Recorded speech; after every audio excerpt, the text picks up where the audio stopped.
everyone. Welcome to Your Story, Our Lens.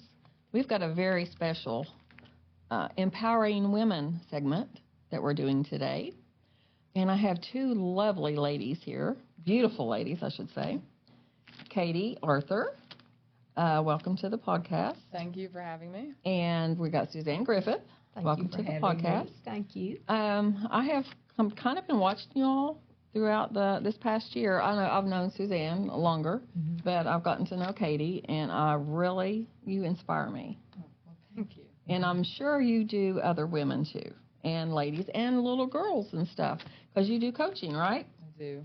I want you to, we're going to start off with you, and I want you to tell your story of, like, from where you started to where you're at now. Sure. I am honored to be here. First of all, thank you. I appreciate the invite. And I am just a girl from Covington, Kentucky, up north, right south of Cincinnati. I always make sure, I usually tell people Cincinnati, and then I get all the jokes about being from Ohio. I'm like, hold on. You're a Buckeye. So, born and raised in Kentucky. And, I grew up in a low to middle class household. My dad was a first responder. Wow. My mom worked HR for a little bit. What's HR? Human resources. Okay. She worked for a chain. I think they owned Holiday Inn Express or some hotel. Yeah. But I grew up with a strong mom. The segment's on empowering women. My mom is the number one reason I am anything I am today. She never let us give up. She never let us quit. We never knew that we were low income. We never knew that there was a struggle. You get your signs and symptoms when you get older, but growing up, we were raised in a household where mom showed up for you and she loved you, and you didn't know that you were going without. Right. So I was a strong-willed child. I didn't like to listen. I had an attitude. I was I can kind of see that. loud. I still do. I love it. I still do. So still loud too. That's all good. But my mom never made it seem like a fault. It was never something that was admonished. It was never anything that was looked down upon. And I grew up being loud in who I was, and she accepted that. And she fought through it some days and disciplined it most days, but it was never an issue. It was always encouraged to be loud and strong, and so I attribute everything to my mom. Growing up, that strong-willed attitude. She told me, you're going to be an attorney someday. Wow. And that's what I heard from as far back as I can remember, is my mom looking at me and saying, you should be an attorney. You're going to be an attorney. You're going to be a lawyer. So it was just never a question. I never, people say, what are you going to be when you grow up? And I just, an attorney. I had no idea what that meant. We were low income, and I didn't know any attorneys, you know. And at that point in time, you're thinking doctors and lawyers, and that's a little bit out of reach, but not really, because mom says I'm going to do it. Right. So that's what I grew up believing. Got through high school, got through college, realized maybe my last year of college, I should probably look into what it takes to get into law school. Realized I was a little bit behind the buck. So I had to hustle and get the LSAT taken. And I remember calling my mom and being like, yeah, I think I messed up. And she said, what do you mean? And I was like, I don't know that I'm getting into law school. And I was like, what am I supposed to do? And she was like, it's fine, Katie. If God wants it to happen, it's going to happen. So I took the LSAT, submitted my score, submitted applications anywhere I could get one in, and was waitlisted at UK, I believe. And God, it's been so long. I think I was denied at UC, and I kept telling Mom, this isn't going to happen. Now, why were you denied for? I was late to the party. By that time, they probably had their classes filled up. Each law school has a different category of what score they accept for the LSAT. Now, what is the LSAT? What is that? Oh, God.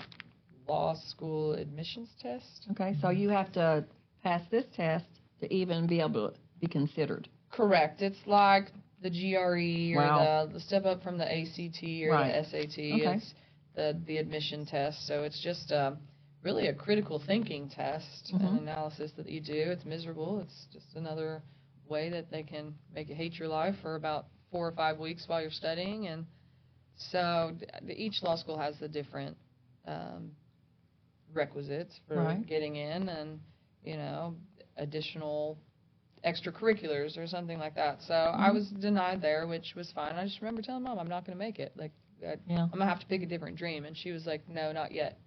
So she's not giving up on you. No, she wasn't. I was, but she wasn't, and she wasn't going to let me either. And so I got accepted to Capital University Law School up there in Columbus, and had no clue. A guy that I went to undergrad with, his family had gone to law school there. He had applied for law school there, and I was like, well, I'll give it a try. So ended up at Capital. So, you know, and then all the way through it, it's not a fun time. I had a great time in law school, but law school is not fun. It's a lot of reading. It's a lot of analysis. It's a lot of stress, long nights. Also, coming from a family that didn't have tons of funds or money, I was working through law school. You're greatly restricted on what you can do, but I was bartending in the evenings and on the weekends, trying to make sure that, you know, I could stay in law school. And so you can make a mean drink then, huh? Yeah. It's been a minute, but my husband's a bartender or past bartender, so we could probably throw something together. I bet you walk around open a restaurant. So he probably would like to one of these days. I'm not a great cook though, so. But I you can bring me on, okay? Yeah, bring me on, sure. I think he wants to own one eventually, but yeah, that'd be nice. That'll be another lifetime, I think. But you know, I graduated law school. Mom there at graduation. She was there for the 3 years that it took to get through graduation. And yeah, I just never, even when I thought I couldn't do it, I just knew I was going to. And she never let me believe otherwise. She had so much going on in her own life and, you know, back home, and so much I was not party to any longer. And, you know, she was still there for me any chance I needed. And I remember graduation. Was a great day. She was there, and I remember I needed a minute after graduation. I was like, listen, Mom, like, I'm tired, I'm exhausted, and they only offer the bar 2 times a year, and it's in February and it's in July. And you graduate in May, and I was exhausted. 3 years of law school had worn me out. I had taken summer classes, too, to try and speed up the process. Graduated a semester early. Wow. And I just needed a break. I needed a minute. I get it. And so I told Mom, I think I'm going to defer the July bar, and I'm going to set for February. So this would have been, we graduated May of 2013. Then got to January. I remember New Year's Eve, I texted my mom and told her Happy New Year's, and I remember she texted me back and said Happy New Year's, and she said, you know, I don't know what this next year holds, but I know that you know, God's got a great adventure planned. And 3 days later, she passed away. And so I remember thinking that wasn't exactly the adventure I was anticipating. Wow. So I mean, you didn't know she was sick or anything? No, it was sudden. It was a PE, a pulmonary embolism. Yeah. Probably in her heart, maybe her brain. We didn't do an autopsy. We donated her body, organ donor. And so I remember thinking, okay, well, this law thing has been Mom's, you know, Mom's dream, my dream. And without Mom, it doesn't seem like much of a dream. So I went ahead and canceled the bar. And then I ran from law for the next 4 or 5 years. Wow. Thought maybe I'd get my MBA. Bad idea. Okay, what's the MBA? Your Master's of Business Administration. I had a business minor from KCU, so I thought maybe I'll play on that. Nope, terrible idea. I went to work for Tim Short, who owns a bunch of car lots, which that was a great time in my life because I needed to see that I was meant for something different. Wow. So we struggled for a little bit. I went through a couple years of, you know, finding yourself, and I just remember thinking one day, this isn't what Mom would want. Ooh, right there. I said, but you know what, I don't know that law is something that I want without her. So I decided to stick my toes back in the legal world, and I actually did a temp job over at the Cabinet for Health and Family Services Okay. Assisted with termination of parental rights Okay. hearings, which is not a cheery area Right. of law. So that was not a great introduction back into the legal world. But that precipitated and moved into working as a defense litigation paralegal. And I remember that taking that step and realizing, you know, Mom wants you back in the legal world. This is where you're supposed to be. So, I got back. That led me into the defense lit paralegal world, and my partner there was phenomenal. He never really gave me the option.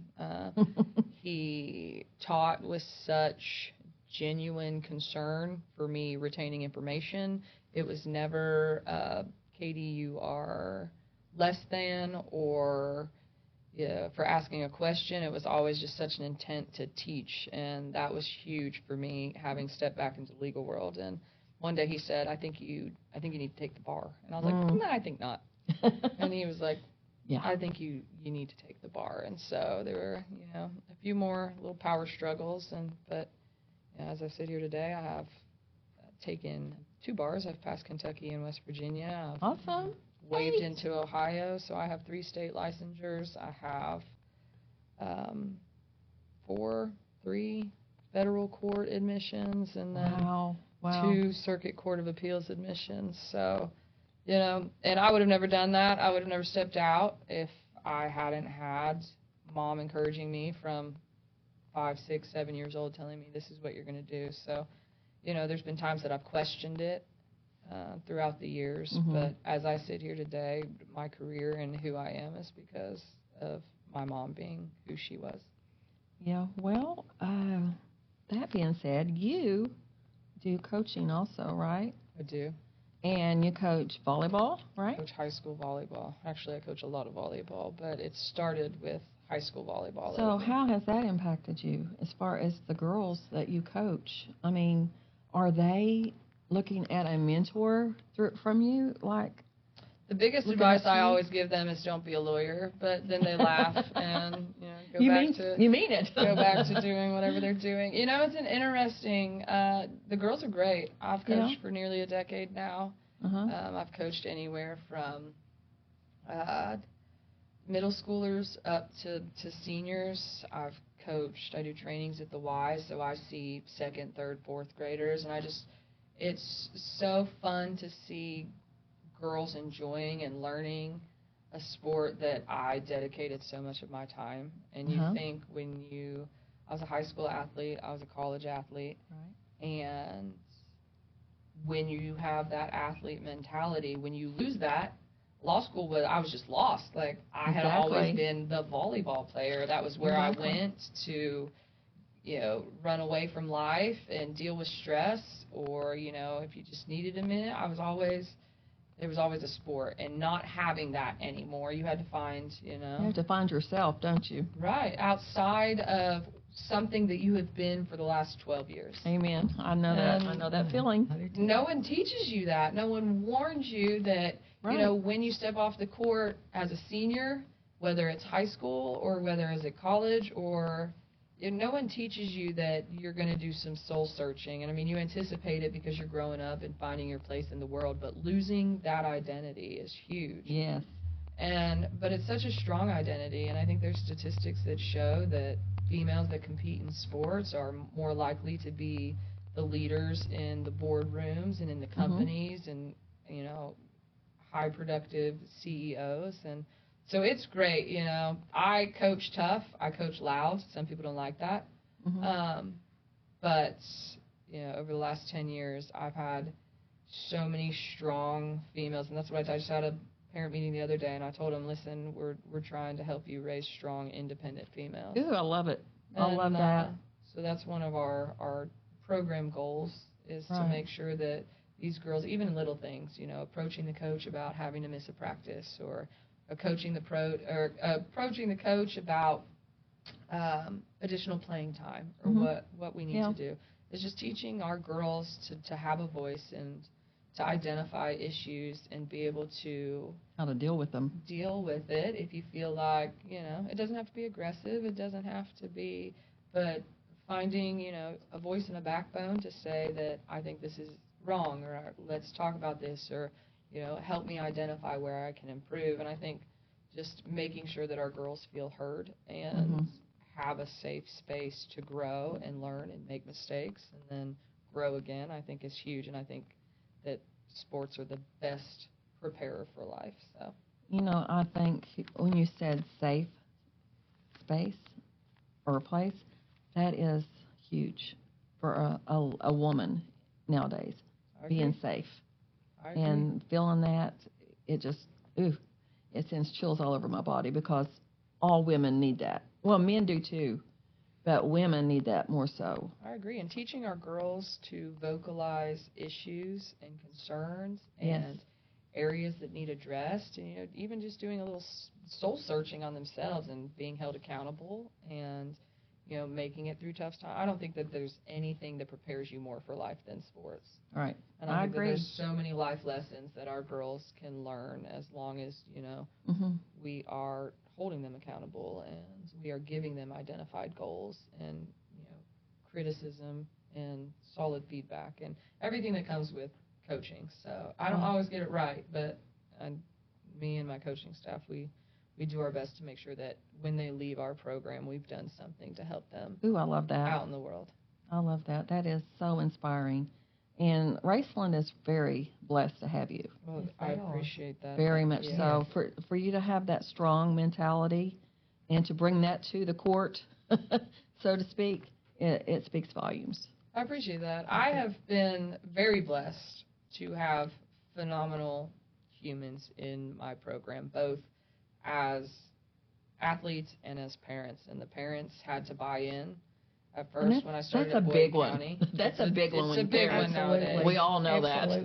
Yeah, you have I've been a parent myself. Right. And it's hard, you're watching your baby girl over there, and that was one of the stigmas that I've really dealt with over the years. People don't like loud, assertive females, especially when they are asserting themselves towards your baby girl. But our girls thrive, and we don't always get it right, but we do our best, and we stay accountable, and we hold them accountable, and sometimes it's loud and sometimes it's uncomfortable.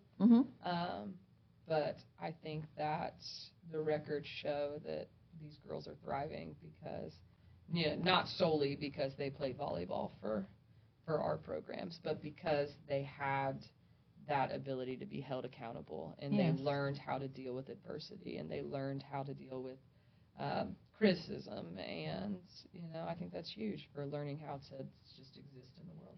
That's a big learning how to exist and being able to accept criticism and deal with it is two different things. And if you can do both of those and stress it and show them how to do it, that's going to make their life so much better. Right. They're going to look back at you and say, wow, she was right.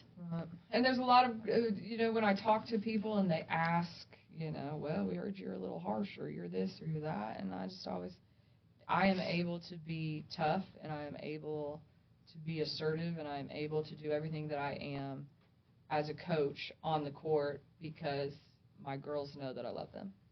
Oh, yeah. So that's a biggie. When our kids know that you care about them and that you are going to put them first over everything, and that means their well-being, whether or not they think running these 14 laps are their best interest right now, or whether when your girls know that you truly care about them, they're going to take the criticism, and my girls have thrived in it. And that's going to make their life better down the road. They're going to see that. The world is harsh to women. It is mean, and it is ugly, and learning how to deal with that, I think is huge for our young women. Yeah, I agree. That's just big trying to coach girls. They're the best, though. There's so many things I could say, but well, let me just say this. I had the opportunity to coach 4th and 5th grade boys, and I was coaching girls, and it was so much better coaching the boys. Girls are great. There's just a lot that comes with them. Yes, that's a lot. There's a lot to it, and we'll get into that later on. But yeah, that's I commend you for the way that you structure your coaching. Like, I'm going to have to come watch you coach now. I'm being serious because I'll have to let you know a good game. women, whenever they see other women doing what you love to do, and I never played volleyball. They didn't have it back in our day. No, they sure Mine and Suzanne. We didn't. Me and Suzanne are the same age, by the way. Right. And graduated in '82, right? That's right. Yeah. But back then, we didn't have that, but I loved volleyball. I loved it when we played Coach Clark's, you remember Jeep Clark? Yes. I was in his volleyball class, or his gym class, and we played volleyball, and I loved it. But we didn't have a program for it at the time. Yeah, I've really only started coming around, especially in Eastern Kentucky, I think maybe 15, 20 years ago. It really took hold. I've been coaching for a decade now, so, there were a ton of coaches that came along right about when I did that really put some effort into Eastern Kentucky volleyball and have really pushed it to be state contenders. So, Right. There's tons of female athletes. I think it's the number one growing Yes, I agree. sport in Kentucky and potentially nationally. I don't know that for a fact, but in Kentucky I know that it's the number one sport for females. It's just growing at an obscene pace, but it's phenomenal. It's the best sport. I know whenever I started basketball, I started in junior high. I actually could have played at Ironville Elementary with the boys because they didn't have a girls team. Right. And then when they opened the junior high up, Summit Junior High. At the time, I played 7th, 8th, and 9th grade and loved it. And I could have played high school, but I didn't want to go up that far. I had friends that did, but I just wanted to stay grounded and learn from, the coach Rodenbeck back in the day at the middle school or junior high, I should say at the time. But girls basketball was just starting, not. Right. We went to the state tournament my sophomore year, and I was so blessed to be in that. I didn't get to play, but I was there on that bench. I was on that bench. Absolutely. And I'm like, they got a picture on me at Ashland Daily. I was sitting like this with my head down because we was losing, of course. And I was sitting there, and it was in the paper, and I'm like, oh my gosh, did you have to do that? Take a picture of me just sitting there sulking. The paper's taken some interesting photos of me coaching over the last couple of they have. I always look at it and I'm like, that's the one we chose to go with. But that goes to gosh, it brings back so many good memories.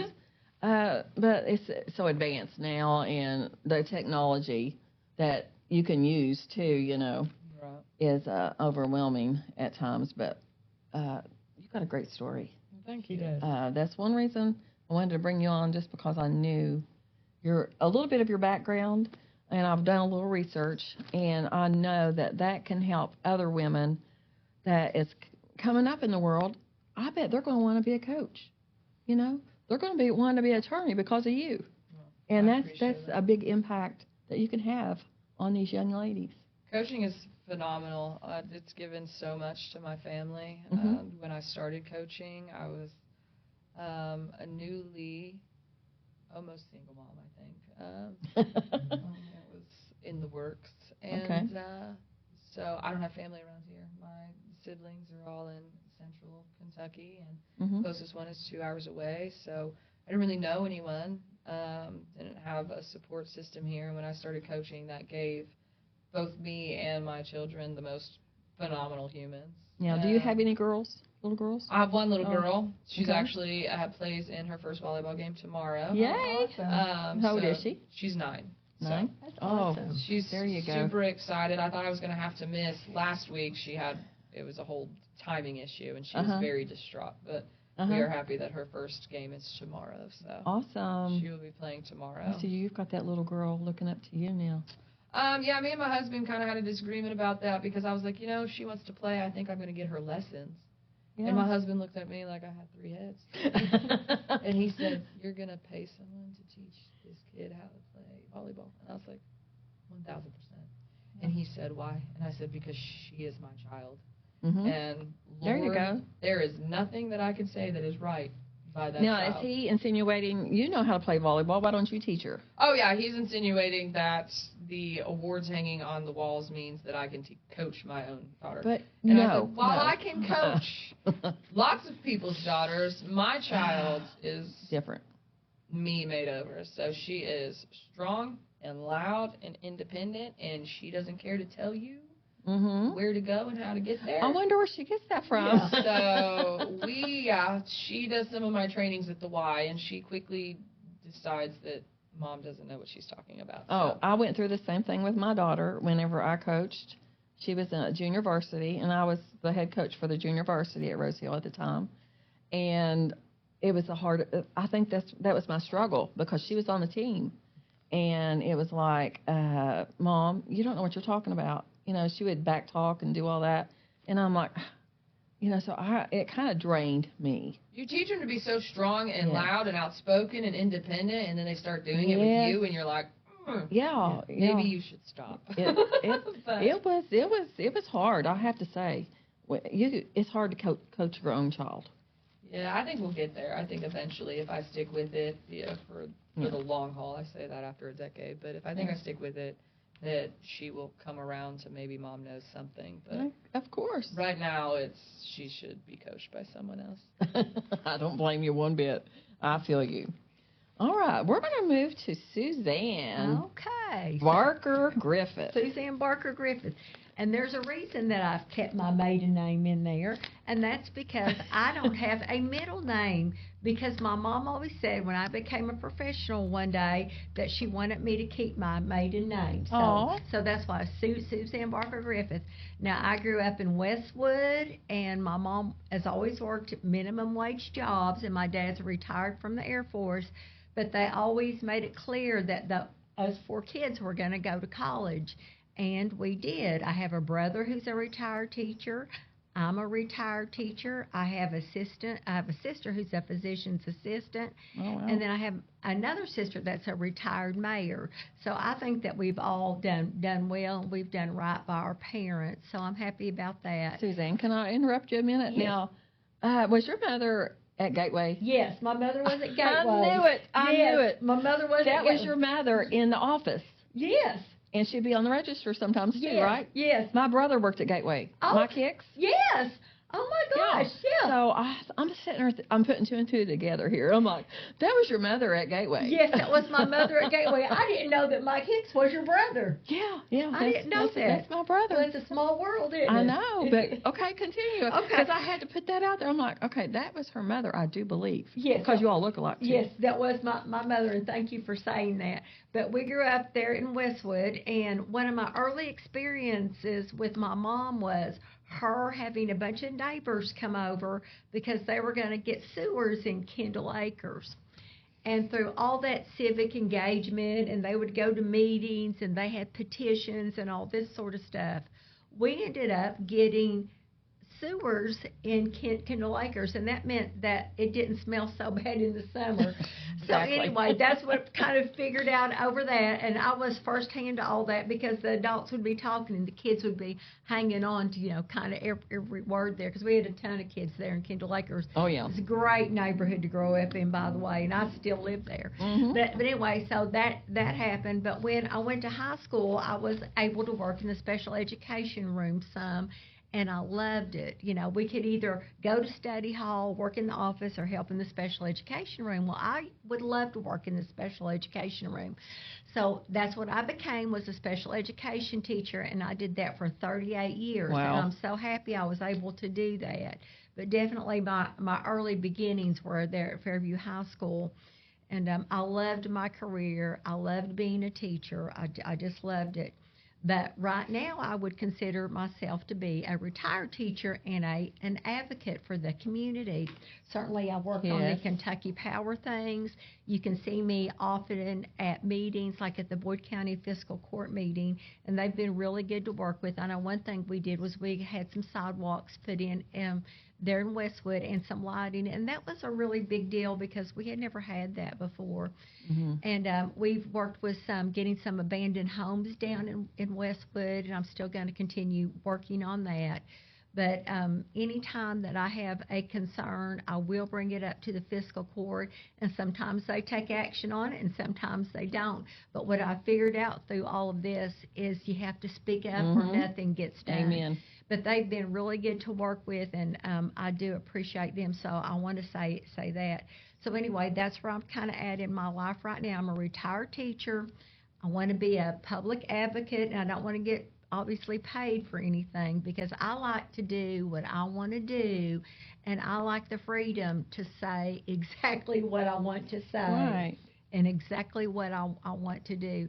But I truly believe in Eastern Kentucky, and I think we've got the short end of the stick on some things. Yes. And I just want to help us to get all that is due us.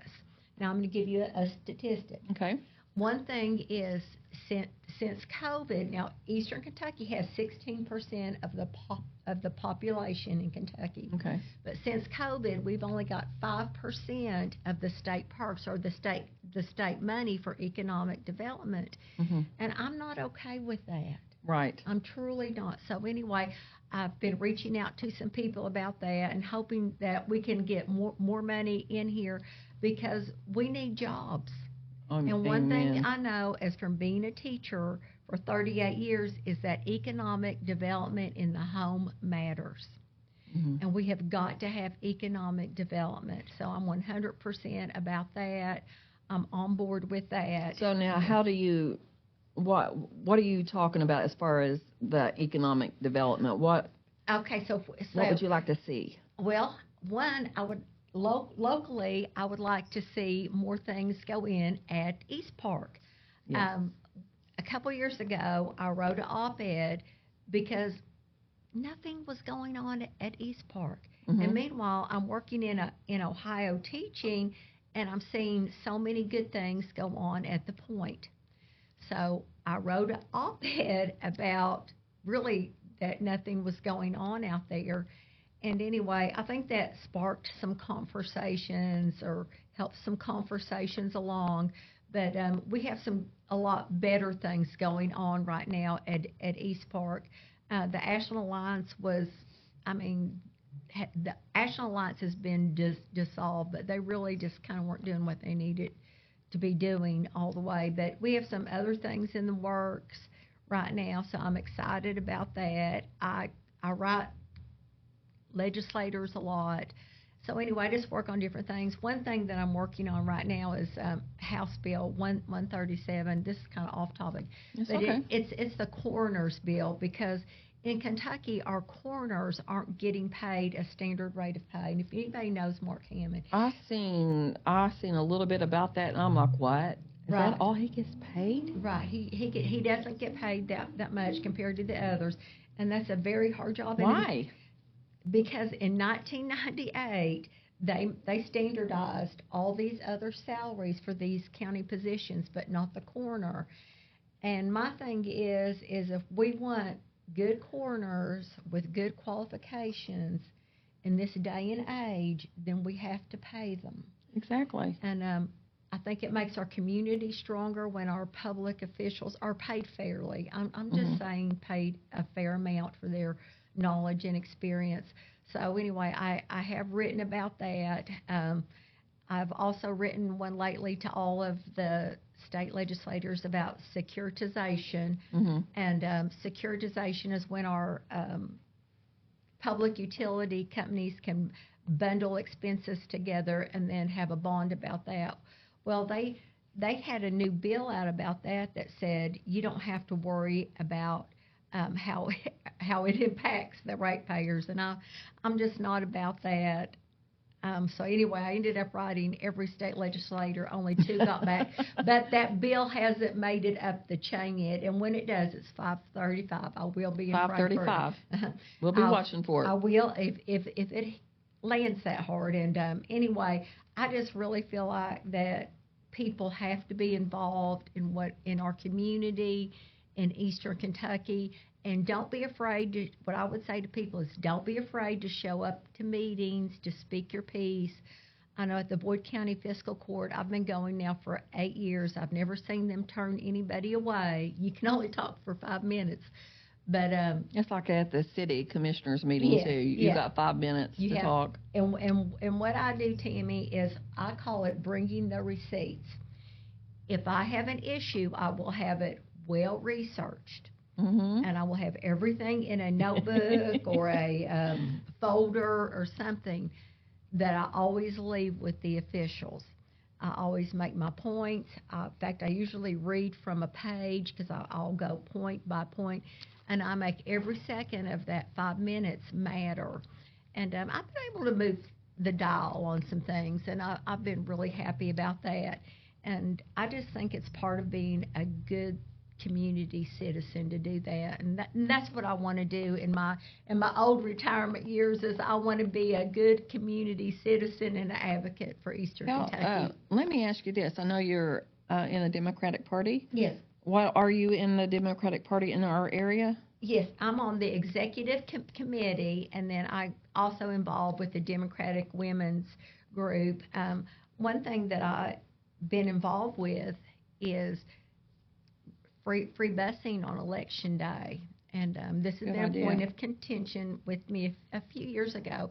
They had decided to decrease the number of voting locations. Well, I'm not about that. If anybody that knows me knows I am so pro-vote. You go and you vote, and I don't care who you're voting for. I just want to make sure that people have the opportunity to vote. Right. That's what I was going to say. Is it both Democrat and Republican? Right. And right. Independents, whatever? Right. And I want everybody You're to be able okay to with vote. that. So, okay. And I did push for free busing on Election Day. We did get that, and I'd ask for more voting locations, like an early voting. And this last time they went from 1, and then they went all the way up to 3. So I'm feeling a lot better about it now. And what I want is people to have the opportunity to vote. Go vote. Go be part of the process. And what we know from research is that people who vote are more engaged in their community. Right. And unfortunately, in some of the primaries, we've only had like 11% voter turnout. Well, let me say this, though.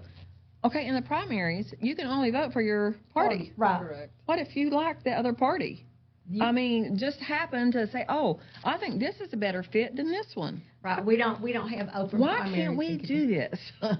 We But don't have seriously, open primaries, like she said, and so that's the big part of it then. But both parties, and not to speak over Suzanne, but both parties are low turnout. Right. I talked to Kevin Johnston about that the other day. I think in the last 2 primaries, both parties have had less than a 12% turnout. Wow. Right. That's and crazy. Then in the general, it was maybe 51%, if I'm recalling looking at it correctly. So I wonder why they don't think that they should come out in primaries then. Why? I think local elections are so much more effective towards your life, and that's probably not the right way to say it. I think there's a lot more emphasis on what local candidates can do, local officials can do. I'm not saying that the president and the governor and such like that aren't important, because obviously those are vital as well, but I think people don't understand how vital local officials are as well. Right. And how much they actually do affect their lives on the daily, from local taxes, ordinances. Amen. If you get involved in the justice system for whatever reason, I mean, there's so many aspects of our lives that maybe they don't directly touch, but I think, local candidates and local officials are just as important, if not more important, than those national elections. So Right. I 100% agree with her. And like, I pull out of my driveway there in Kendall Acres. I drive on a road that's a county road. Middletown Avenue? Yeah. Do you live on that same street your mom and dad live on? Well, it's 2 houses down. So Really? yeah, so I'm really close there. And actually, I'm on Houston. Middletown's one up, but it's close enough. Pickwa's right there. Okay. So I drive on that road. I go by Fairview High School, which is, locally run. I go down, around the mall, which our local politicians had to fight for that a long time ago to get that in and cleared and all that kind of stuff. So often I go by like the old Coke property now, because I'm going out there, which now Ashland commissioners, they're going to have that up for sale. So is that what's going on there with that property? Yes, they're looking at a buyer. It's taken like 14 years to get cleaned up, and I've been watching that. Wow, 14 years. I think that's one of the most important pieces of property in Ashland. You know what? That's true. Because what goes on there could impact us all for years to come. And I do not want a data center there. That's one thing I've been watching. Is that what they're talking about? I haven't heard them talk about a data center there, but I have heard them talk about it at East Park. But data centers are trying to get in anywhere. Mm-hmm. So I know that they just talked about having some, some time that they could work out some ordinances and guidelines and things like that. The Ashland City Commission did, which I totally agree with, because what I don't want to see is a data center there. It's so loud and everything, but you'd have all the water there and a few other things. But I think that piece of property would be very attractive to an industry that could employ a lot of people. Mm-hmm. So I look at that piece of property lot and just think to myself, oh goodness, something really good needs to come in there. Then go ahead. I've seen different organizations, like Kentucky Power Building down there and across from the library. Yes. What is going on with that building? Well, that's huge. Why don't we have stuff in there? Somebody bought that at auction. I think he was from California, if I'm not mistaken. And just nothing's going on in there. That building, people have gone in there, stripped wire, and have really wreaked havoc on that building. And I'm not saying it needs to be tore down, but if it did, it wouldn't hurt my feelings right now. It's such a beautiful building. It is, and it's got all wrecked on the inside. But when I look at that building, to me, I think its time has come and gone, and it probably needs to go to the recycling industries. And what I'd like to see there right now is a parking lot for the library, because I go to the library a lot. Yeah. I'm at the library at least once or twice a week, and we can't park right there in front of Crab because they have to have loading and unloading, but we do need more parking there at the library, because they took the one big parking space out over there, and people go there and they play their pickleball, they walk. I mean, that park is used all the time. Right. So to me, at this point in time, either fix it up or let it go. Now the city would have to buy it, and I think the city has already bitten off about as much as they can chew on. But to that point, it's only about 2 blocks away from downtown, and that's been one of the major arguments over the roundabouts and the back end, is that the parking situation is an issue. And for revitalizing that downtown area, I mean, that's a good idea. 2 blocks is 2 blocks, but it's not that far when you're looking for parking in a downtown area. That's a good idea. I mean, that is. Maybe even, what about a parking garage there? Is that too much? Well, we already have the one parking garage. That I think they're still working on some issues with that. But I mean, parking is an issue around downtown, and I don't know why people are hesitant to park in the parking garage. I mean, and myself included, when I go downtown, I don't automatically think of the parking garage. I think of, pulling or backing in somewhere. Exactly. But it is there. But I do think that we need to do something about the parking around the library and Central Park and through that. But that's just my 2 cents from somebody that goes down there a whole lot. Yeah, here we are. Hey, we're talking about it, and this is part of Suzanne. We're focusing on you right now. Okay. Because you are such a power person in our area. Well, thank you. People know you.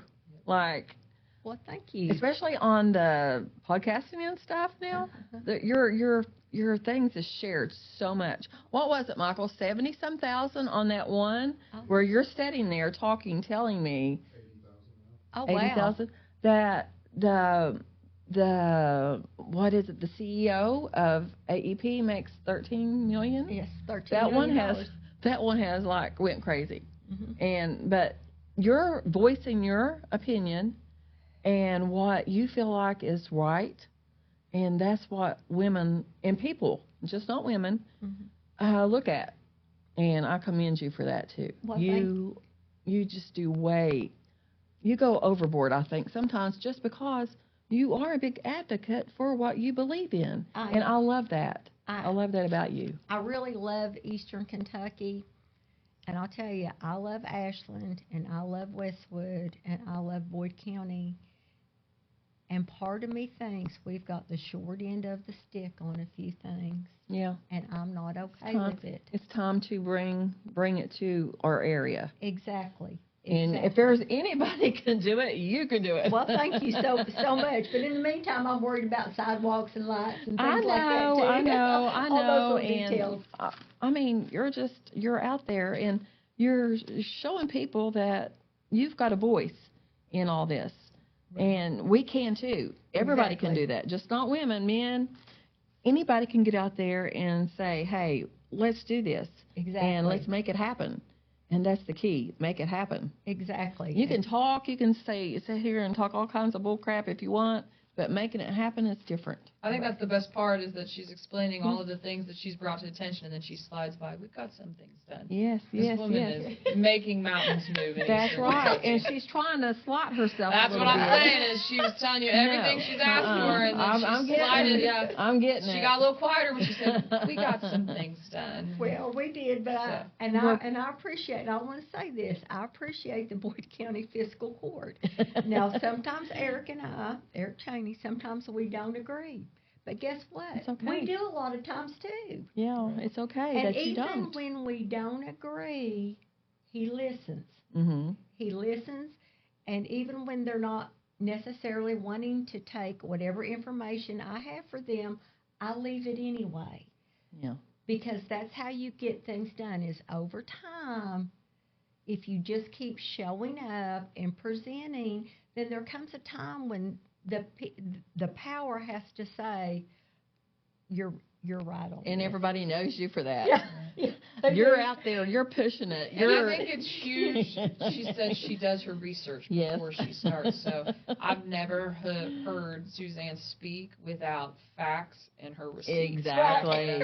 And to see such a strong woman, intelligent, people always say we're the emotional sex, we're this, we're that, but you can't argue with these facts. You can try to, but when you approach something with such intelligence and such research and such facts like Suzanne does, it's hard to argue. You may disagree. I get it. But you can't argue. So I love that there's always receipts. It's never, there's emotion in there, but it's never wholly based on emotion. It's based on receipts and facts. When we showed up at the AEP thing, she had her little notebook, and she was handing them out to everyone. She asked this me is my there, proof. She said, are you going to speak? And I was like, I think there's a lot more intelligent people here. She was like, I think you need to say something. And I was like, and you all did. right, Miss Griffith told me to say something. So I said, and you did. I looked at Ty and I said, okay, I'm going to say something. I didn't know what I was going to say, but I was going to say something after I talked to her. I watched everybody get up here and talk, and I almost did. Whenever they said, is there anybody else want to speak? I almost got up there. But I thought, man, everybody else has made a big impact on this. What's my voice going to matter? But it does matter, people. It does matter. I should have got up here and said something, but I didn't. Our voices matter. Yes. And they truly do. And I really believe that if there's an issue that you have to speak out to make things better, because if not, the status quo just goes by and it just goes by and things don't get better. But for us to impact our community, we have to speak up, we have to research, and we have to just keep showing up. And that matters. I know one thing that I'm going to go back and work on again is the abandoned houses in Westwood. Yeah, there's a bunch of those. Well, there are. In 2020, my friend Tammy Conley-Stevens and I, we put together this really thick report to the fiscal court. And honestly, a lot of those properties have got cleaned up. Have they? Awesome. Have. Some of them have gone through the master commissioner, been sold. Some people have just sold just to be selling. And some of them have been completely tore down. Now, can they go and, like if somebody owns that somewhere else, like they live in California, and can they take the steps to have the building tore down, the city, or? They can if it's a health concern. Now, the people would still own the property underneath it. Okay. But sometimes when it's such a health concern, that can happen. Okay. I wondered about that because some people move off and actually forget they've got property. And what happens too, it's happened in Westwood, people die without a will. Yeah.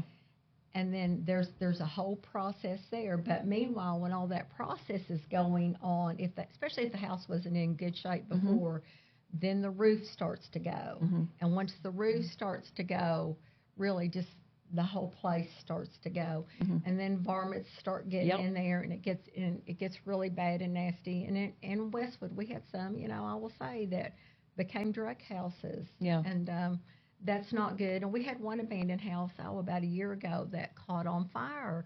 Well, that means that our fire people who are volunteers had to go into a house that was abandoned to put themselves at risk. Right. And I'm not okay with that. I'm truly not.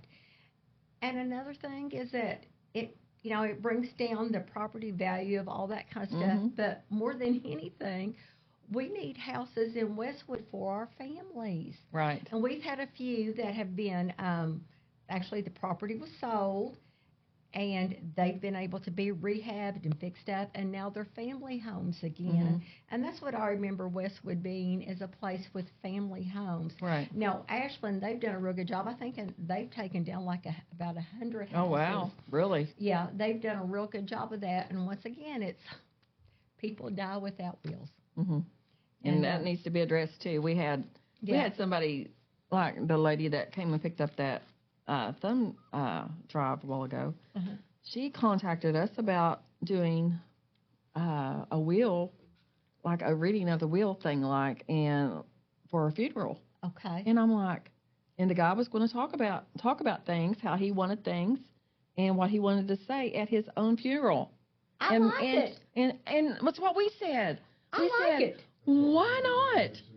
Good. Why not? Why not offer that? Tammy's already said she wants to do one, but why not sit there and play what you want, said and done, play your music. He picked out 8 songs. I love it. And but he decided not to talk. But I'm feeling like that's the way to go.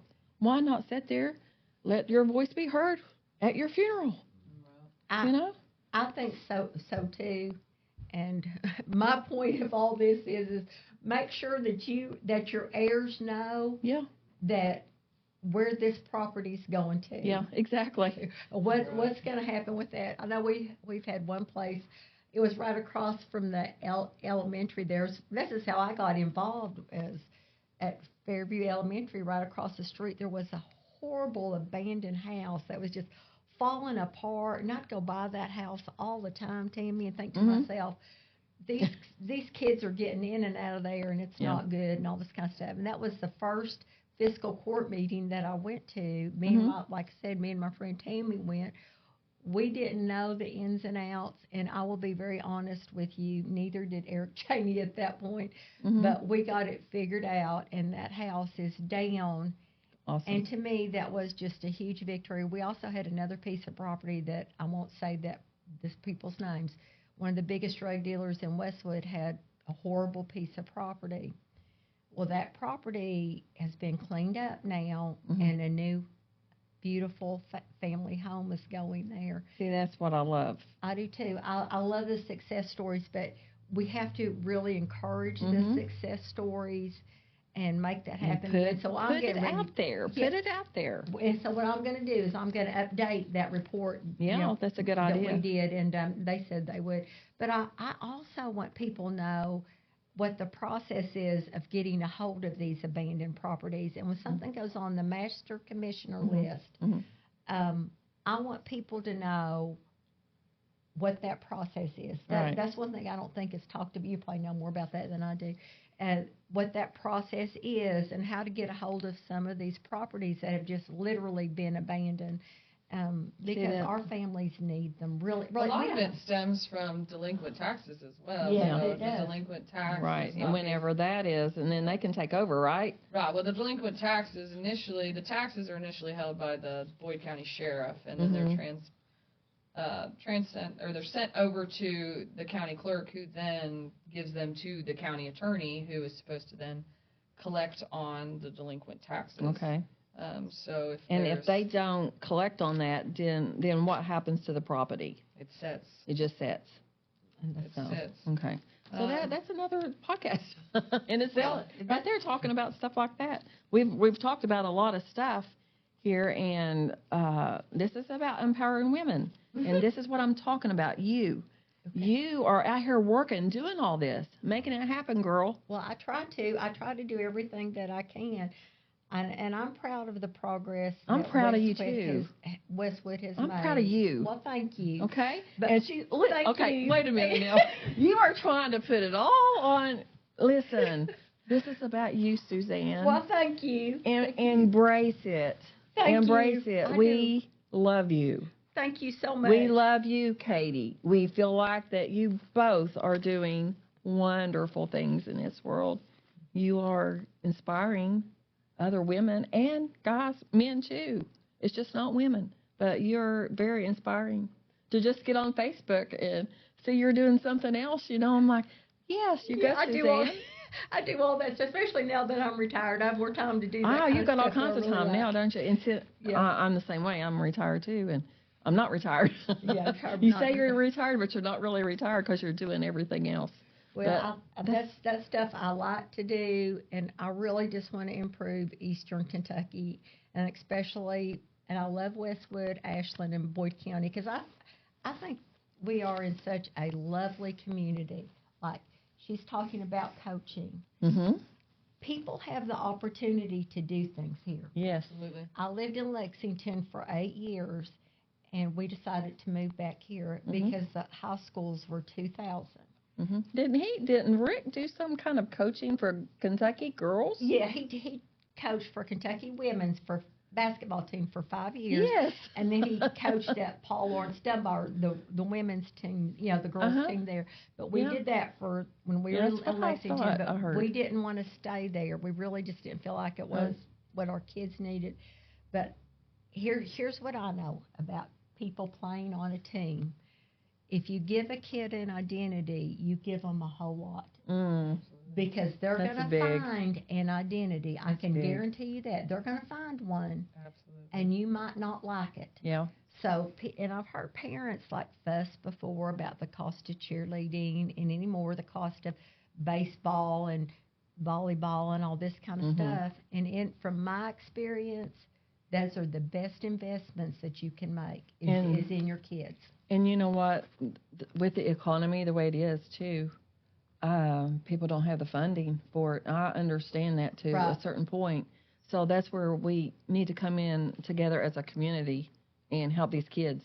Well, I think when they put in the Boyd County sports out there, now I don't know how it's all going to look, Tammy. I don't. I know I was on board for it, but I think we're going to have to offer programs at low cost, Yes. and that's what I'd like. Now, to what see. kind of programs are you talking about? Well, All of them. Like the volleyball. Mm-hmm. If they want to have low cost volleyball, then let's do it. Where people, now I know that not everybody can afford a travel team. Mm-hmm. Oh yeah, I'm on board with all of this. See, I'll get here we are excited. now. I love sports. Mm-hmm. I do want too. all of our kids to have a chance. And when And you was a cheerleading coach, right? Yes, And you was a cheerleader too. yes, I was a cheerleader. I've been a cheerleading coach. And I'm telling you, if you give a kid an identity and put them on a team, show them what teamwork is, then they're going to be a lot better off. And I mean that if they're in the band, then do all you can with band. Yes. If they're in theater, do Yes. all you can with that. No Amen. matter what that they get into, take it as far as you can go. Then those kids are going to be a lot better off. And that's And- what's huge, and I don't mean to cut you off. No, is go ahead. That in my research that I've done, it's been determined that nearly 30% of our high schools and our schools here in Boyd County, meaning Fairview, Ashland, and Boyd County, are at like a 30% absenteeism rate, meaning that Wow. these kids have missed more than That's not 10 okay. days. That's not okay. And, Yeah. that's one of the things that I've really focused on, because we're talking about hundreds of kids who are just not being held accountable. Mhm. They're not being eyes laid on them. Mhm. They're just not there. And that's one of the things that, I've is it a resource problem? Does a family not have transportation, or are certain needs not being met? Because when needs aren't being met, people don't care about education. Mhm. They're not worried about getting to school. They're worried Right. about eating that day. Or they're Exactly. worried about staying safe in Amen. the home. Or they're worried about where, the next. So that's huge. But to have that accountability in sports, and I think sports should be available for everyone, but I Yes. agree. Band, theater, robotics, I don't care what Anything it is. to do. Anything that is a team-oriented with extra eyes on our kids is huge. Because attendance at school dictates whether or not you get to participate in those sports, or with, I can't speak for theater or anything like that, but if my kid's not in school, they don't get to participate in sports. And, Exactly. Sports are a lifeline for some of our kids. Absolutely. Amen. They have found, I have found myself saying more times than not, this kid needs the program more than the program needs this kid. Amen. And that's a good one. A coach's eyes on them, just someone outside, just an additional set of eyes and ears, and to hear what's going on in their lives, and to be there, and to know that they're accountable to you, and to know it's huge to keeping our kids in schools. And there's a very myriad of other things that we can talk about there, but that's one of the things I take so seriously in this campaign is getting our kids back in school, and assisting our administration in making sure that there's a little bit of bite and teeth to getting these, because educated youth are so important to growing the economic development. Absolutely. Keeping people in the area. And that's one of the things, I'm not originally from here. I'm from the bigger cities, and I distinctly remember the day that I decided nope, because I went to KCU in Grayson, Columbus for law school, living up home.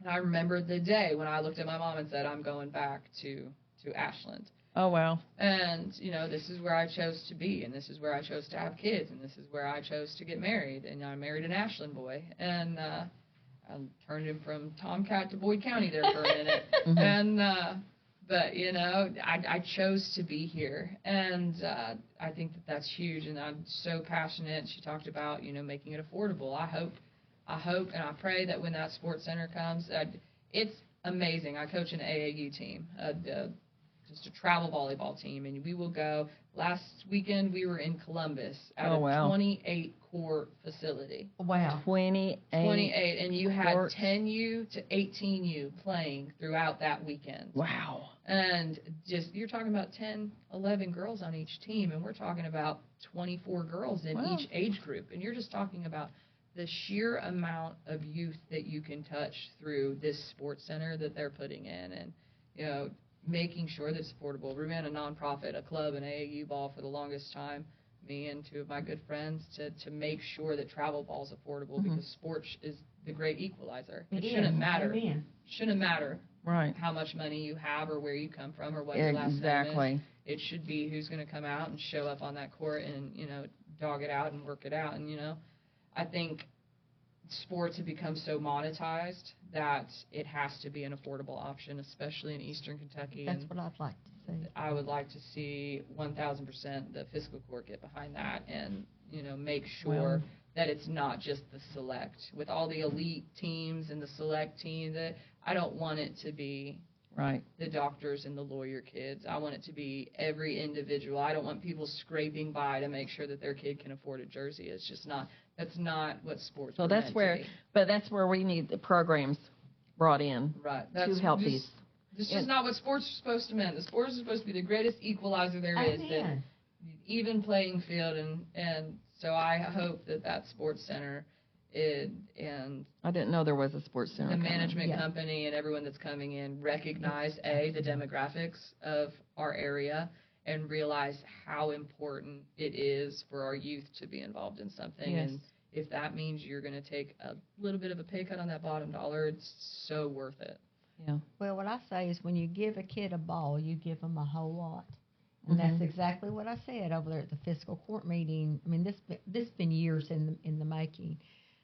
And that's exactly was my two cents on it. And I had a few people come to say to me, do you really think that we ought to be spending money on that? And I said, you better believe it. There you go. You better believe it, and don't question me again. Because if we don't invest in our youth, that's what I was going to say. There's a whole lot of other things out there will be clawing at them. And I know that I want to invest in our youth. Agreed. I want them to have an identity. I want them to have a safe place to go. And I want them to be healthy in their mind and in their body and in their community. And I think it's going to be a huge asset. I know I'm looking forward to it. And Tammy, I will just tell you, my son played basketball from his first little camps for 3 years old Yeah. from when he graduated at Alice Lloyd, and we did all that AAU stuff and just all that kind of stuff, and it was great. My daughter did all the cheerleading. The cheerleading was more expensive. I'm not going to lie, it was a lot more expensive. But from the age of 3 all through college, and they're both mentally healthy, physically healthy. They learn to work within teams, within all that. Right. And when they got to college, they already had a really good niche. And it just has worked out great for us. I know that every family's different. And a lot of people will stop in high school, and that's all great. Yeah, because I had friends do that too. Yeah, but it's okay. But just being on that team is so vital. And I appreciate you so much.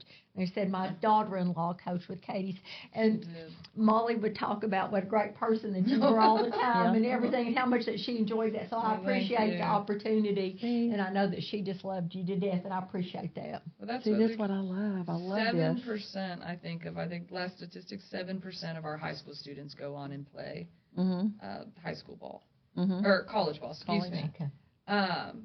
Which is such a small number. Yeah. But that doesn't take away from the lessons and the community that they have while they're in middle school and high school. The other day we were talking about it before, we just had middle school tryouts, and I had 36 girls in the Raceland School District. Wow, that's really good. I said, that's a whole class. Smaller, right? That is much awesome. smaller. And that's huge, because that's 36 girls that, if they stick with the program, regardless if they go on to play 1 second of collegiate ball, have spent years in a program. They've learned to communicate. They've learned, how to have a voice. They've learned, perseverance. And I just love that. they've learned, standing up and being a part of something. And I love those lessons are huge, especially, and I know this is about women, men too, boys too, but I coach girls, and it's so important for them to find their identity while they're in high school, and it'll evolve, it'll change. We are not the same people we were when we were 18, but to be able to walk out into the world knowing who they are at that point in time, no one can change that. Right. And that, building on that self-confidence and that, just pure fundamental foundational belief in themselves sets our girls so many years ahead. And that's the key to all this. That's the key to our podcast right now, is letting them know that they can do whatever challenges that come about, what can happen. You've got that power to do it yourself. Right. You just got to believe in yourself, and you've got to have people behind you to push you. Because if you don't have anybody pushing you, guess what? It's probably not going to happen. In friend groups, I think recognizing friend groups and toxicity in our high schools and middle schools is huge for our girls to be able to identify both relationships with friends, relationships with opposite sex, or other relationships. Learning what is a healthy relationship. Right. Friend, and you're going to have to go through stuff. We all did. But being able to identify early the red flags in relationships, whether that's with a romantic partner or friendship. Friendship can be toxic. Familial relationships. Family can be toxic. So learning what community looks like and what healthy looks like in our relationships, I think, is huge to set our girls up for success when they leave here. Amen. I love that. Don't you? Don't you just love it? Absolutely, I do. I mean, you're, like I said, it's been a few years ago that I coached the Boyd County cheerleaders. Actually, Jessica Ansley, Kelly Long, and Misty Morrison and I, but we all did it, and the girls really have come out well that we had. And we took a program that hadn't done a lot in a lot of years, and we would bring them back to nationals and really showed what it took to be an elite team. Right. And I think that they all know what it means to be elite now. And I was really proud of what we were able to do at that time. Well, I'm sure that you've had people come back to you and say, hey, thank you. Thank you for what you have done, how you have helped me, how you have impacted my life Yes. with your cheerleading stuff too. Just as Katie is with her volleyball now. Yes. She's the young one here. Yes, she is the young one. She's learning, but we have experienced it. We know we've got that behind us, Yes. and our future is to, you know, still encourage. Right. Just still in I know. I had a parent reach out to me a few years back. I coached back 13 years ago. Okay. The reason I can remember that because I was getting a divorce at the time.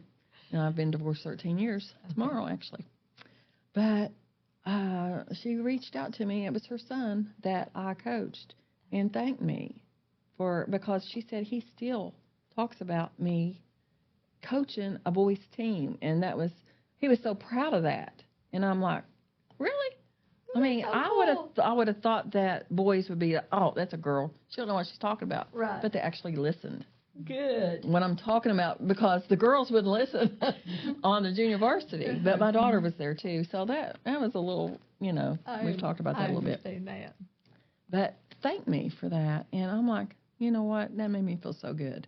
Good. To know that I impacted his life a little bit, showing, hey, a woman can do anything, and he appreciated that.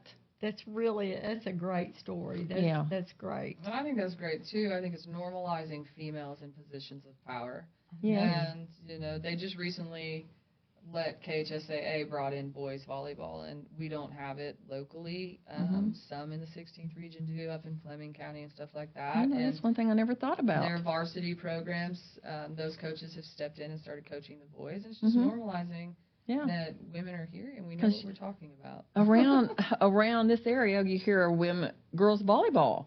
You don't hear boys volleyball. It's basketball, football. I hadn't even heard of it. So I'm glad KHSAA sanctioned it, I think, maybe 3 or 4 years ago now. Did not so know it's that. slowly Did not creeping know in. that. Some of the private Awesome. schools, Lexington and Louisville have it. Yeah. I think Paintsville and Pikeville might have one. Yeah. I don't want to speak out of turn. Fleming County, I believe. So it's picking up. Yes. It's picking up, but you know, when you look at it, a majority of our coaches are females, and for those boys and young men to see strong women coaching a sport and being athletic and being knowledgeable, I think that's huge, and I think that sets those young men up for understanding this is how the world is, and you know, women and men are here existing, and we're all taking on every sort of role that there can be in a community, and it's so important to have everyone involved and loud and having a voice. So I agree with that. I know whenever I was playing, my junior high was a woman coach, Coach Rodenbeck. I still keep in touch with her daughter, Tiffany. Okay, cool. And then I went into Pam Traylor in the high school, and then Slick Rice. Oh, that's so cool. He was my senior coach, and he impacted me more than any. I have to say Janice did, Rodenbeck. She made me believe I could do it. I wanted to quit so many times, and I almost did, and one time I actually did. But then she called me, and she said, Tammy, we need you you back. And, you know, when you go through family problems and stuff, you try to not, you know, back then when you're a teenager, you try to follow your friends. Yes. And some of my friends wasn't playing, and I'm like, oh. But I played with the boys in Westwood. Okay. We all had a basketball court at my house, and we all played. Okay. And that's how I contribute to my success in that part, because I did play with boys. Yes. And they bettered me. Yes. And that's part of it. You better yourself through whatever you go through. Right. And but Slick, he was my senior coach, and I don't know, Katie, have you heard of Paul Rice, Slick Rice from Bowie County? No, he was a coach. His banners are hanging up in the middle school down there. But yeah, he was very successful, but I wanted to quit my senior year so bad because my best friend did her junior year, and I'm like, okay, I don't want to do this. And he talked to me. He's, Tammy, you've got to do this. We need you. You're a good player. Come on, let's do it. And he talked me into it, and I'm glad I did. I got awards at the end of the year and everything, and it was just a good experience with him. I was intimidated by him some. He was loud, as you say. I've got videos. My dad videoed me playing and him hollering, "Tammy, box out, you know. And you can hear it plain as day. And I was like so embarrassed back then, but I love it now because he was telling me what I needed to do. Right. And as a man, but he was loud, and that got me whenever you said that because that reminded me of him. They used to joke at Boyd County whenever the timeout, I'd call a timeout, and I was yelling that they just turn up the music a little bit louder. I remember Pete told me one time, he said, I love the more Pete. mad you are, the quieter you should be. So I said, you know what? So I just started taking them into the back hallway and be That's like, all right, funny. we're going to talk here. So, yeah, some people appreciated that, some people didn't. But Yeah, Pete played back in my day. Like, he was a little bit younger than me, but 2 years, I think. Mm-hmm. But, you know, and then I went back 13 years ago and played on the, where they bring back people. Mm-hmm. I did that. I was the oldest girl playing. He started me, and Pete did, and I'm like, oh, my gosh. So I ran up and down the court twice. That was it. I tried to go up for a rebound. I said, no, I can't do this, Pete. Get me out of here. You know, I love coaching. That's My college coach was phenomenal. He actually texted me the other day. But Did he? yeah, I love coaches. I love female sports. I love female athletes. I think that they are some of the toughest individuals, and I think sometimes we look at females as weaker, but my girls are so strong and intelligent. God, they're so lucky to have tough. you. They are. How They blessed are they? They are. Absolutely. I love seeing them succeed. This middle school program, Lord, God bless them all, but they try so hard, and it's just a different attitude about it. I love female athletes. You know, what they don't understand, Katie, is, and I understand it now, but what you're pushing them to do is going to make them so much better in everything in their life. It's going to impact them, You know, and I want to let you know that. That's one of my whole prayers, is that there have been some rough times in this coaching career, but I've gone through some stuff in life, and if anything that I can teach these girls now helps them go through similar or like circumstances, I pray they never have to. Right. But, you know, if anything that we can teach them and impart to them and share with them, and if any lesson they learn from me helps them get through something later in life, then it's all worth it. That is amazing. I mean, I love that. I love this segment, actually. I think that empowering women, we can do so much, and we can strive to make the world better. And what better way to do it than do a podcast about it? It's going to reach a lot of, we've done way over a million views now on Facebook. That's great. And that shows people are watching. Yes, they And are. if these people are watching, then they're going to listen. They're going to listen, and they're going to get something from it. And that's part of this, that when I came up with this idea to do the show, Michael just grabbed onto it. He said, yes, we got to do it. And it took us a while to get two women together, empowering women, and to do this. But I'm not going to go very long with mine. I'm very short and simple with my part in this. I grew up just playing sports and stuff, and I feel like I've overcome a lot. I might get emotional, I don't know.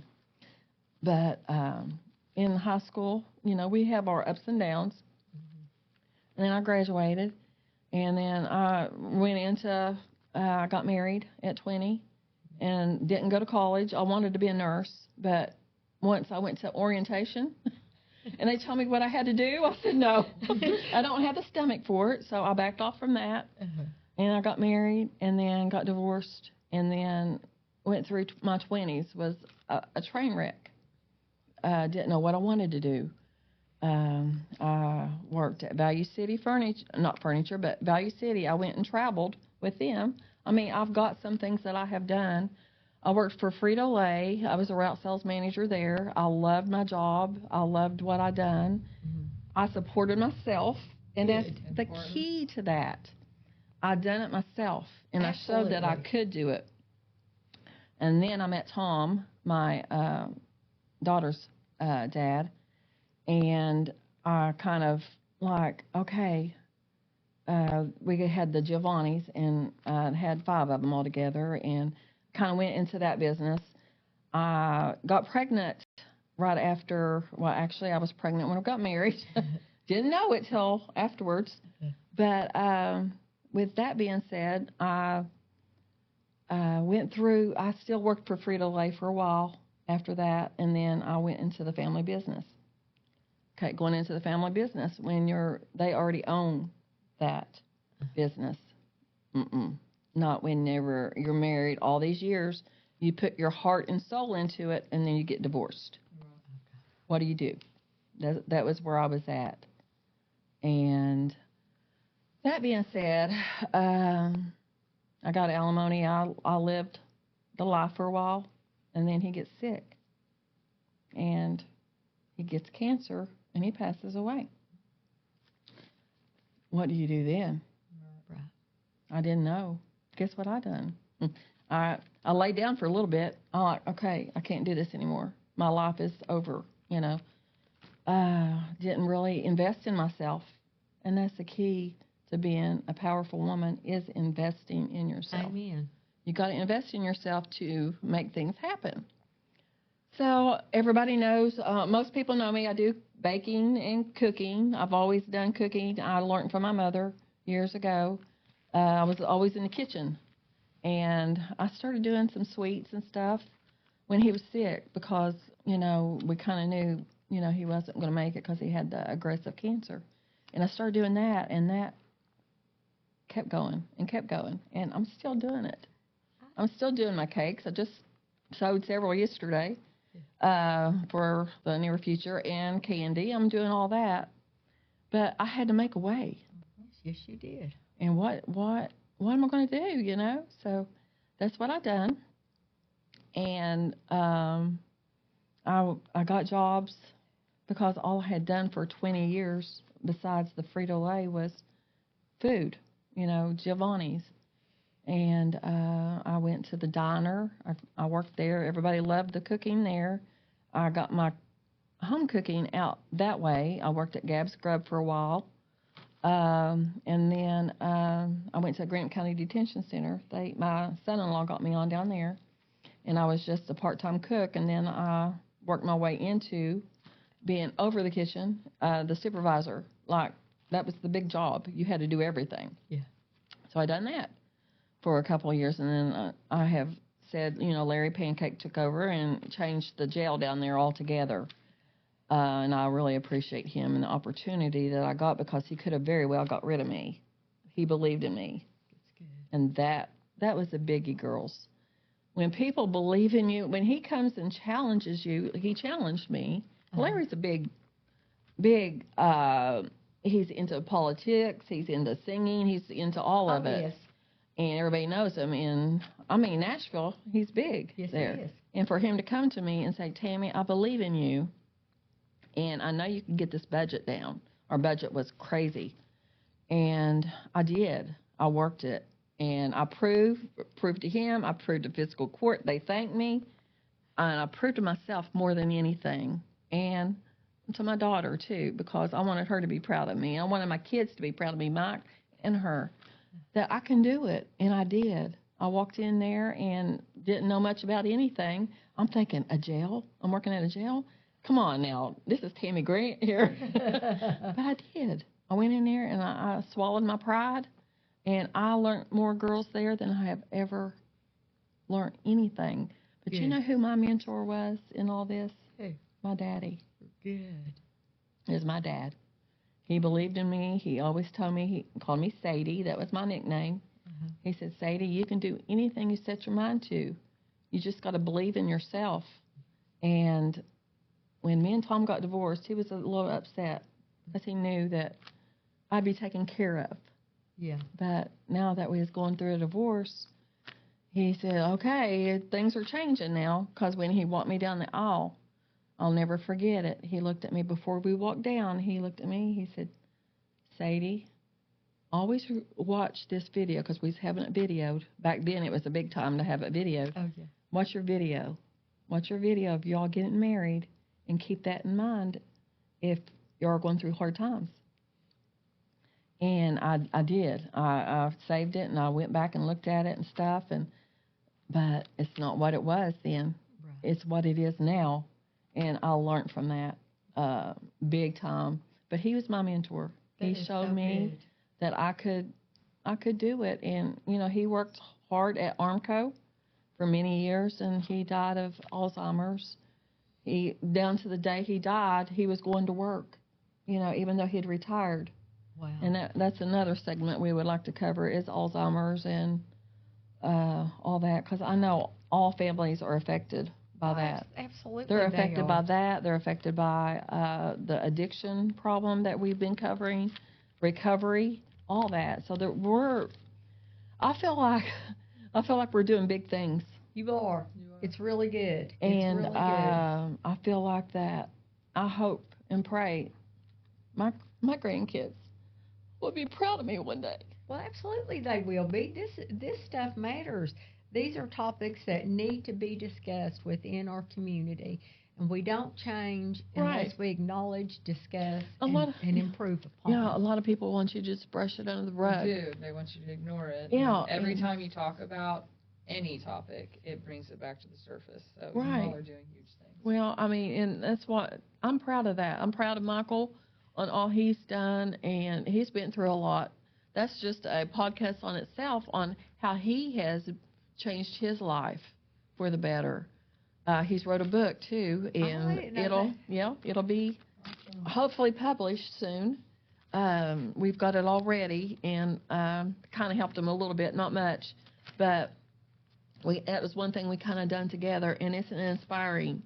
Any page you open it up to, it's going to be something to encourage you. Good. That's awesome. And that's what we all need, and we would love to get that in, like, doctors' offices, recovery centers, any place that would impact anyone, but I feel like more so kids, because if they open that up, they're going to see there's hope.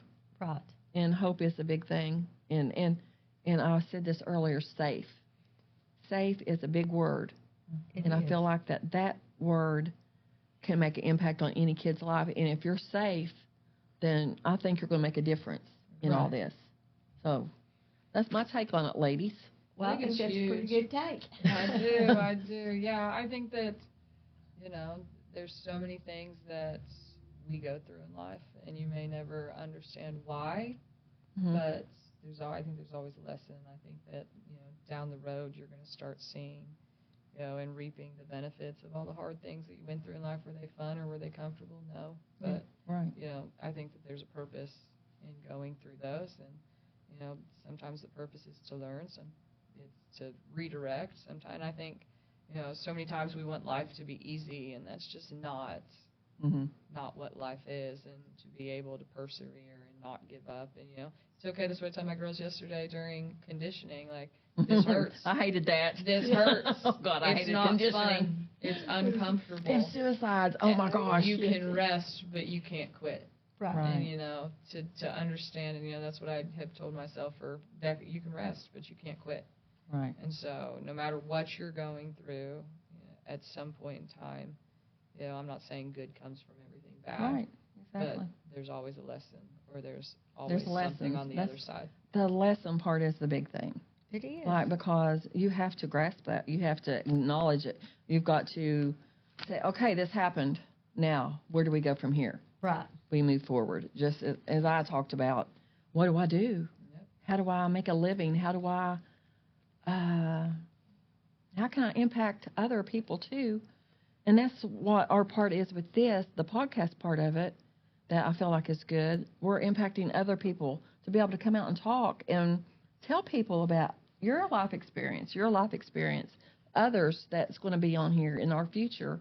And I feel like that's a big part of it, part of life.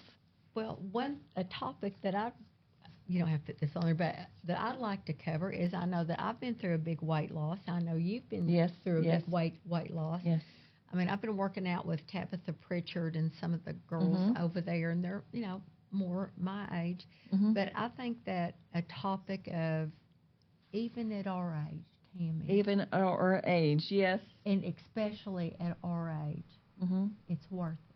That's what I tell. Our That's health what I tell people. It's worth it, and I feel like I've really, in the last couple of years, because after I had my grandkids, it was like, I don't want to die too early.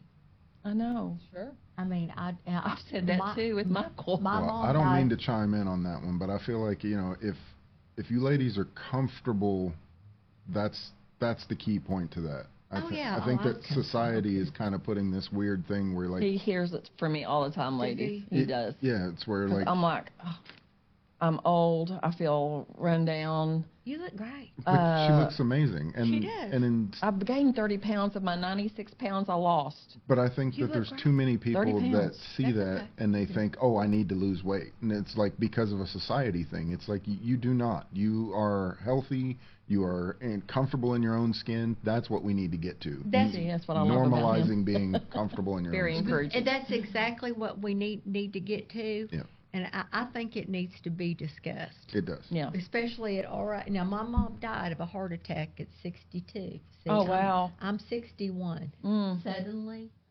My mom died, passed away at age 48. So I am, So young. and my grandma and my aunt. So quite honestly, it was so sudden. And like I said, we didn't autopsy, but we assume it was a PE, which actually helped me when I was pregnant with my first child diagnose a clotting disorder. So Oh, wow. the doctor was actually able to, so now I'm on a baby aspirin for the rest of my life. But it's potentially the same clotting disorder that caused my mom's issues. So, and that's something that I morbidly joke about, but I always let my husband know, Yeah. that it's so important because you get your heart health from your mom. You do. Mhm. And Absolutely. heart health is the #1 killer of women in general. Right. And I ended up having heart surgery a couple years ago. I know. That's what I was getting ready to say. You had heart found surgery. a hole in my heart. I played college ball. I'd had physicals every year, and then You could have just killed over. about 5 years ago, they found a quarter-size hole in my heart. Now, was that causing you Quarter's like? big, sissy. Was that causing you? Oh, you should have heard me when I was under anesthesia talking to them about it, and I was like, Well, how did you find it? I said, was the hole a quarter or was my heart a quarter? And the doctor looked at me and he was like, we'll talk when you're awake. But How did you find it? I actually was going through a terrible separation from my children's father and was experiencing, and I had gained a lot of weight. I had just had a child. And I was having shortness of breath walking upstairs, and I was having back pain and chest pain. And as women, we have so much to do, and I was newly single, and I had 2 kids under the age of 2, and Oh, wow. I was, I guess Harper might have been 3, well, same thing. And you just find ways to ignore it. You find ways to make excuses for it, and quite honestly, I thought I was going through an anxiety attack. I thought that, and it happens, I was just overwhelmed, and I kept putting it off, and finally I texted my nursing friend, and she was like, Katie, take your butt to the hospital. And so I ended up at the hospital, and It's a good thing. they found the hole, ended up having surgery in Lexington. But it's so important, I think, for women in general. We're always so quick to make excuses for health issues that we're having. We've got so much to do. We're so busy. That's We what are. I kept saying. I kept telling my best friend, I was like, I'll Don't get have there. time for that. That's what I was like, I'll make it. I'll get there. I got stuff to do today. And she was like, Katie, I'm going to drive down there. And so she's credited. But it's so important. I don't think as women, a majority of us take it seriously because we always find ways to prioritize everything and everyone over ourselves. Everybody comes first. And, that's important to take back, your weight struggles, your health struggles, to this day I still get short of breath and can't do the things that I used to do as a college athlete, and that is frustrating, but just finding a new norm at every age. Amen. And finding that whatever healthy is, whatever that looks like, because it's going to be different for everyone, but taking your health seriously, because we all want to be here. And that's a concern of ours at our age, that because I'll be 62 next month, you'll be 62. I don't know when. In September. In September, close, right? It's scary. Like Michael's mom, likes to go skate. Uh-huh. Okay, I got on skates, and I used to be a big skater because that was a big time back in our day. Absolutely, it was fun. Honey, I got on there and I couldn't hardly skate, and I'm thinking if I fall and I break a hip, I've heard of hips taking people out. Right. You don't bounce back, and I don't want to take that risk, so I'm not going to skate. But I do get it. I understand that anything can happen to impact you to where you don't have the life that you have right now. Right. Anything, any little thing can cause you to not be able to do what you're doing now. Right. And I feel like at this age, we're thriving, Suzanne. We are. Well, and I will tell you, I had the shock of my life last March. I have a pacemaker in now. You do? I had to have a pacemaker put in. I had no idea. I had no idea that there was an issue till I went. Yes. Really? Yeah, till I went to the doctor. But I just was for a regular checkup. I didn't know, and I only had a 32 pulse, whatever. But anyway, I've had to have a pacemaker put in now. But I think, was this the same issue that killed my mother? Yeah, and that's probably what you're thinking. Right. And I'm thinking, so I'm very happy I was able to get that. But we are too. I do think that talking about healthy living for women. That's another podcast, and, isn't it? Are you writing these down, Michael? And even, if we could get somebody from King's Daughters or something. So a dietitian, maybe even? a dietitian. Tabitha would be great. Do you have a dietitian friend? No, she is a trainer. She's a trainer. I love She was, self-taught, and she lost her story is pretty inspiring. So that's what we need. She is very inspiring. Well, we need to see if we can get her to come on. Yeah, she trains a lot of women. Well, and over there at the gym, Alicia Eldridge, I'm sorry, she actually owns the gym over there. She'd be great too, because she's a chiropractor. Now, she stays a really healthy lifestyle, I will tell you, and I think both those ladies have been very inspirational to me. And I will say that in my health journey. But I think we have some real winners in our community that face women's health head on and help women. Now, I get that. I get that, because whenever I was at my heaviest, I was miserable. I just wanted to lay in bed, didn't want to get up, had trouble getting from the living room to the recliner in the from the bed to the living room. And I don't know, one day I just said, I've got to do something, and I seen my granddaughter graduated from Russell, and I posted a picture. Somebody took a picture of me with her, and I'm like, that's not me. It was me, and I'm like, okay, I'm making a change, and I did. I did that day, and I'd lost 96.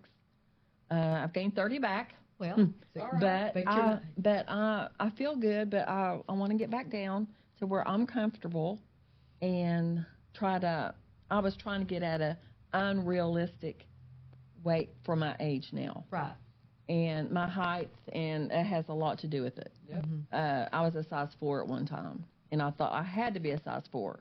Well, a size 4 for me and my body structure, I look sick. Yeah. I don't want that. I don't. And Michael's seen pictures of me the other day. I found a picture, and he's like, oh, wow, I was bones. Right. You could see my bones. You could see my ribs. Yeah, that's not good. No, and that's not what I want. I want to just be healthy. Right. Finish out my life, helping people and loving people loving me for who I am. That's the same thing I want. That's the exact same thing I want. I think that's huge, just seeing strong women and men in the community just care about people. I mean, that's what it comes down to. Care about, Suzanne's so strong, caring about Eastern Kentucky as a whole. Yes. She doesn't know everyone in Eastern Kentucky. But she loves. But she cares about them.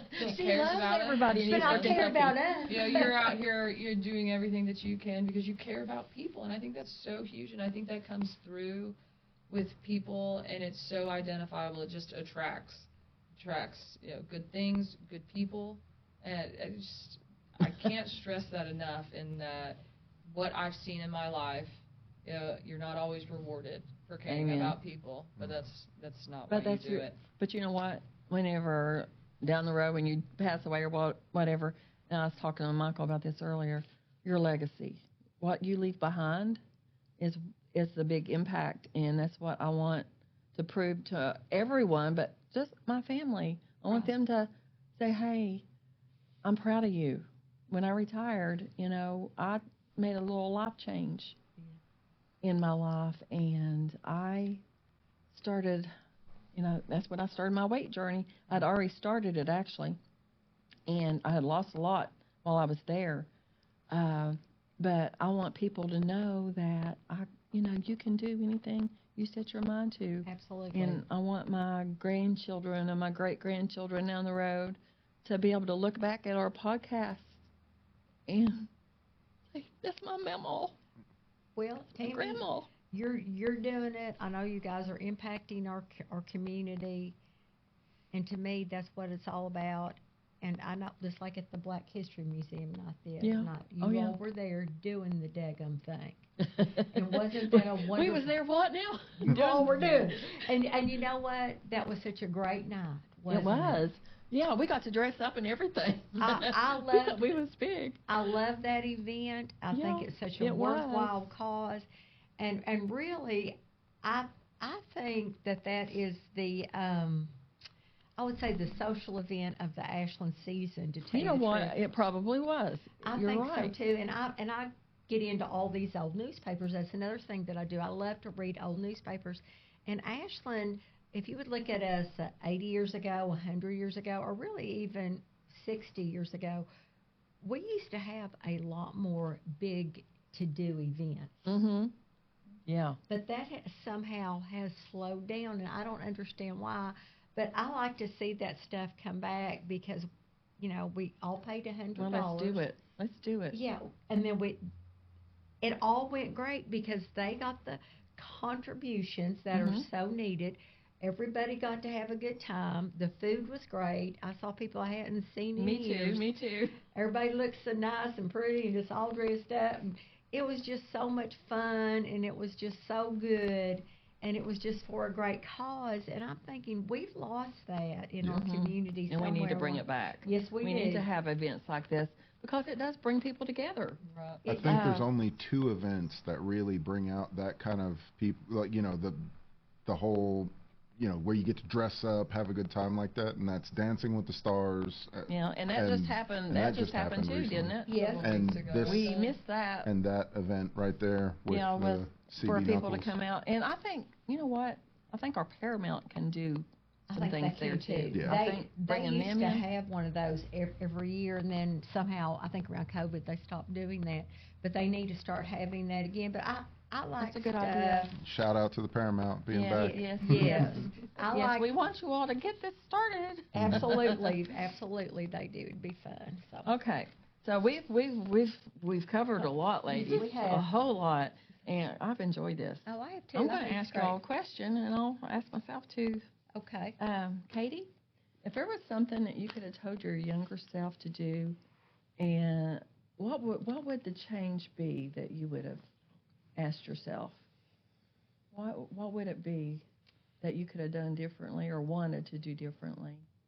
I think, there's so many things when you look back, The hard times you could have. I know, but then you think if one thing I did differently would change. I know, where it would I'm change at your whole life. today. Yeah. I mean, I've got 2 beautiful kids. It was Right. hell getting there Yeah. with them. I've got a phenomenal husband. I think, and one thing that I tell my girls, and is that pick your partner wisely.